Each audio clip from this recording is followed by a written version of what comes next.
Assalamualaikum warahmatullahi wabarakatuh. Izin perkenalkan diri, nama saya Anistriasi Wulandari, NPM 1811010343, Fakultas Tarbiyah Keguruan Program Studi Pendidikan Agama Islam Angkatan 2018. Video ini saya buat guna memenuhi ujian komprehensif dengan dosen penguji Ibu Dr. Randa Istihanah, MPD. Assalamualaikum warahmatullahi wabarakatuh. Apa kabar anak-anakku semua? Sehat? Sudah siap untuk belajar hari ini? Jika sudah siap, mari kita siapkan buku dan penanya. Lalu sebelum mulai pelajaran hari ini, kita akan berdoa terlebih dahulu. Berdoa mulai. Berdoa selesai. Baik, sebelum mulai pelajaran, Ibu akan mengecek kehadiran hari ini ya. Siapa yang gak hadir hari ini? Masuk semua? Luar biasa semangatnya anak-anak Ibu. Baik. Siapa yang masih ingat kita kemarin belajar apa? Iya benar, kita kemarin sudah membahas tentang perilaku dosa kecil dan dosa besar. Oleh karena itu, pada kesempatan hari ini Ibu akan menyampaikan materi tentang taubat dan taat kepada Allah. Sebelum masuk ke materi, Ibu akan membagikan sedikit gambar mengenai perilaku taubat dan taat.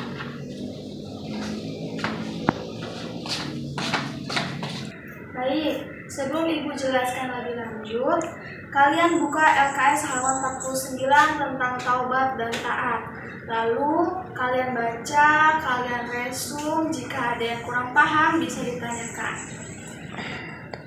Ya, sudah selesai semua. Baik, kalau begitu Ibu akan jelaskan mengenai materi taubat dan taat. Sebelumnya bisa dilihat pada gambar yang telah Ibu sediakan. Di sini ada gambar apa? Ya, benar, gambar orang sedang berdoa dan menyesal. Menyesal apa itu? Nah, kita kaitkan kepada materi kita hari ini, yaitu tentang taubat. Tadi ada yang bilang, taubat artinya yaitu kembali. Kembali kemana? Ke jalan yang benar. Jadi, taubat secara bahasa yaitu kembali. Kembali ke jalan yang benar dengan didasari dengan keinginan yang kuat dan hati yang tulus dan tidak akan melakukan dosa-dosa itu lagi. Dalam LKS ada dalam surat An-Nasr ayat 3, yaitu bunyinya, Ya ayyuhalladzina amanu tubu ilallahi taubatan nasuha. Ada yang tahu taubatan nasuha itu apa? Tidak ada yang tahu? Baik, kalau gitu Ibu jelaskan. Taubatan nasuha adalah taubat yang sungguh-sungguh, taubat yang benar-benar, taubat yang tidak main-main. Kenapa tidak main-main? Karena sejatinya taubat yang sesungguhnya adalah taubat yang menyesali perbuatannya tanpa mengulangi perbuatan itu tersebut. Lalu di situ ada terbagi menjadi dua ya taubat. Yang pertama yaitu taubat kepada Allah dan taubat yang berhubungan kepada manusia. Nah, telah dijelaskan di LKS kalau taubat yang kepada Allah itu ada 3 syarat. Yang pertama yaitu meninggalkan perilaku dosa itu sendiri. Yang kedua menyesali perbuatan maksiat dan tidak akan melakukannya kembali. Yang ketiga yaitu berniat tidak melakukannya selamanya. Itu perilaku kepada taubat kepada Allah. Adapun contoh dari taubat kepada Allah yaitu tentang perbuatan berzina. Karena perbuatan zina adalah salah satu dosa yang tidak ada kaitannya sedikitpun dengan manusia, melainkan langsung berhubungan kepada Allah SWT. Nah, yang selanjutnya yaitu taubat kepada manusia. Di sini taubat kepada manusia ada 4 syaratnya. Yang tadi kan kalau taubat kepada Allah ada 3. Nah, sekarang taubat kepada sesama manusia ada 4. Yang pertama yaitu meninggalkan perbuatan dosa itu sendiri. Yang kedua yaitu berniat tidak melakukannya selamanya. Yang ketiga yaitu membebaskan diri dari hak manusia yang dizalimi. Yang keempat yaitu meminta maaf apabila pertama menyangkut kepada harta. Jika ia mengambil, mencuri, ia akan mengembalikan harta dan barang tersebut. Yang kedua yaitu menyangkut pada non materi seperti memfitnah, bergunjing, itu untuk mengembalikannya yaitu dengan cara meminta maaf kepada yang bersangkutan. Adapun dampak positif daripada perilaku taubat yaitu bagi pelaku yaitu mendapatkan jalan kembali yang diridhoi oleh Allah. Yang kedua, mendapatkan kepercayaan kembali dari masyarakat. Yang ketiga yaitu meningkatkan keimanan dan ketakwaan.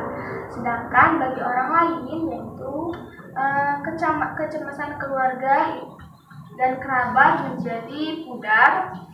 Nah, selanjutnya kita sudah membahas tentang poin pertama, kedua, ketiga. Nah, yang selanjutnya kita akan membahas tentang taat, perilaku taat.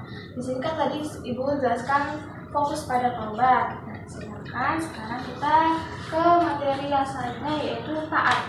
Apa itu taat? Benar kata temannya tadi, yaitu taat secara bahasa artinya tunduk, patuh, dan setia. Karena di sini bersangkutan kepada Allah, maka taat kepada Allah adalah menaati seluruh peraturan dari Allah dan menjauhi larangannya. Nah, adapun dalil dari perilaku taat di AKS sudah ada ya. Al-Quran surat An-Nisa ayat 59 yang bunyinya ya ayyuhalladzina amanu atiullaha wa atiur rasul wa ulil amri minkum. Artinya adalah hai orang-orang yang beriman, taatilah Allah, taatilah Rasul, dan taatilah ulil amri di antara kamu. Nah, dari ayat yang telah disampaikan tadi sudah jelaskan kita harus taat kepada siapa saja. Nah, ini benar. Yang pertama kita harus taat kepada Allah. Yang kedua harus taat kepada Rasul, dan yang ketiga harus taat kepada ulil amri. Adapun dampak positif dari perilaku taat yaitu yang pertama, mendapatkan ridho dari Allah sebagai imbalan telah menaati peraturannya. Yang kedua yaitu hati merasa puas dan lega setelah mampu melaksanakan kewajibannya. Yang ketiga yaitu mendapatkan keberuntungan berupa kemenangan. Lalu kita masuk ke poin yang keempat, yaitu tentang kisah yang berkaitan dengan perilaku taubat dan taat. Di sini apakah ada yang tahu tentang kisah taubatnya seorang pembunuh 100 orang? Gak ada yang tahu? Baik, kalau gitu Ibu ceritain. Baik, kita sebagai manusia tidak ada yang luput dari kesalahan dan dosa, tidak ada yang luput dari lupa dan hilaf. Jadi di sini Ibu akan menceritakan tentang kisah taubatnya pembunuh 100 orang. Nah, pada zaman dahulu ada lelaki yang telah membunuh 99 orang. Lalu lelaki itu sangat amat menyesali perbuatannya. Jadi lelaki itu mencari informasi mengenai seseorang yang alim yang dapat membantunya untuk bertaubat kepada Allah. Lalu datanglah lelaki itu kepada si Fulan. Nah, lelaki itu bertanya kepada si Fulan, hai Fulan, sebelumnya saya telah membunuh 99 orang. Lalu apakah saya pantas untuk bertaubat? Lalu si Fulan tersebut berbicara, itu adalah perbuatan yang sangat berdosa, itu adalah dosa yang sangat besar, tidak ada pintu taubat untukmu. Nah, karena lelaki ini emosi dengan jawaban si Fulan, maka ia bunuhlah si Fulan ini. Jadi jumlah orang yang telah ia bunuh sekarang mencapai 100 orang. Lalu dari situ dia kebingungan dan ada satu saran untuk dia menemui sahabat Nabi. Dan di situ dia bertanya sama seperti pertanyaan yang dia lontarkan kepada si Fulan. Wahai sahabat Nabi, sejujurnya saya telah membunuh 100 orang. Apakah saya pantas untuk bertaubat? Apa jawaban sahabat Nabi? Sahabat Nabi menjawab, pintu taubat terbuka seluas-luasnya kepada hamba Allah yang ingin bertobat.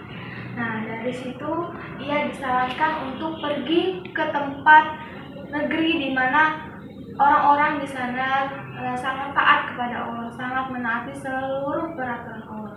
Lalu lelaki tersebut melaksanakan nasihat dari sang alim tersebut, yaitu sahabat Nabi. Dan ia segera berangkat ke negeri yang telah disebutkan dengan sepenuh hati, dengan niat yang mantap, niat yang tulus. Namun sayang, di tengah perjalanan ajal menjemputnya. Nah, keadaan lelaki tersebut memicu perdebatan antara malaikat, yaitu malaikat azab dan malaikat rahmat. Ada yang tahu malaikat azab dan malaikat rahmat itu apa? Ya, benar. Malaikat azab adalah malaikat yang mencabut ruh orang-orang kafir. Lalu malaikat rahmat adalah yang mencabut ruh orang-orang mukmin. Nah, di sini kedua malaikat berdebat, siapa yang ingin mencabut ruh lelaki tersebut. Lalu malaikat azab bilang, lelaki ini belum berbuat kebaikan sama sekali, biarlah saya yang menyambut. Tapi malaikat rahmat menyangkalnya dengan berbicara, tetapi lelaki ini sudah mempunyai niat untuk bertaubat kepada Allah. Lalu dari situlah Allah mengutus malaikat menyerupai manusia untuk menjadi penengah. Lalu malaikat itu menawarkan solusi untuk mengukur jalan. Jalan apa? Jarak tempuh lelaki tersebut kepada lokasi yang ingin dituju, yaitu negeri yang dipenuhi orang-orang yang taat kepada Allah. Di situ malaikat mengukur di mana jarak yang paling dekat, jarak di negeri yang zolim atau negeri yang akan ditujunya, yaitu negeri yang penuh dengan ketaatan. Nah, jika lelaki tersebut jaraknya lebih dekat dengan negeri yang kufur yang ia ingin tinggalkan, maka malaikat azab berhak untuk mencabut nyawanya. Namun sebaliknya, jika jarak tempuh ke negeri yang ingin ia tuju lebih dekat, maka malaikat rahmatlah yang ingin mencabut nyawanya. Lalu diukurlah jarak di antara keduanya, dan hasilnya ternyata lelaki tersebut lebih dekat jarak kepada negeri iman, negeri yang akan ditujuinya, negeri yang isinya penuh dengan orang-orang yang taat kepada Allah. Maka di situ malaikat rahmat yang akhirnya mencabut nyawa pembunuh 100 orang tersebut. Nah, dapat disimpulkan dari kisah yang disampaikan bahwa Allah itu sangat amat maha ghafar, maha pengampun. Sebesar apapun kesalahan, sebesar apapun dosa kita, jangan malu untuk bertaubat, karena pintu taubat itu terbuka seluas-luasnya untuk hamba Allah yang ingin bertaubat. Ya, dari materi yang telah Ibu sampaikan, apakah ada yang ingin ditanyakan? Tidak ada. Jika sudah paham semua, baiklah Ibu ingin perwakilan dari kalian untuk mempresentasikan hasil resum yang Ibu perintahkan di awal tadi pada LKS halaman 49. Baik, untuk kelompok 1 silakan maju untuk mempresentasikan hasil resumnya. Baik, terima kasih untuk kelompok 1. Beri tepuk tangan untuk kelompok 1. Untuk kelompok selanjutnya dipersilahkan. Ya, terima kasih. Beri tepuk tangan untuk kelompok 2. Baik, di sini sudah paham semua ya tentang perilaku taubat dan taat yang telah Ibu sampaikan. Baik, jika sudah paham semua tentang pembahasan pada hari ini, dapat disimpulkan bahwa perilaku taubat dan taat adalah perilaku yang terpuji, yang disukai oleh Allah. Adapun perilaku taubat adalah perilaku yang menyesali segala perbuatannya dan kembali kepada jalan Allah, jalan yang benar. Dan perilaku taat yaitu perilaku yang menaati semua peraturan Allah dengan menjauhi larangannya. Oleh karena itu, Ibu harap kalian dapat mengimplementasikan kedua sikap terpuji yang telah kita bahas hari ini, yaitu perilaku taubat dan taat. Jangan pernah meremehkan sedikit pun kesalahan yang telah kita buat, sekecil apapun dosa yang telah kita buat. Namun, jangan pernah meremehkan pula bahwa Allah itu sifat Ghafar. Allah itu sifat pengampun. Pintu maaf Allah terbuka selebar-lebarnya untuk hambanya yang ingin bertaubat. Karena sudah paham. Baiklah, sekian materi pada hari ini tentang taubat dan taat. Kurang lebihnya ibu mohon maaf. Ibu akhiri. Wallahu muwaffiq ila aqwamit thoriq. Wassalamualaikum warahmatullahi wabarakatuh.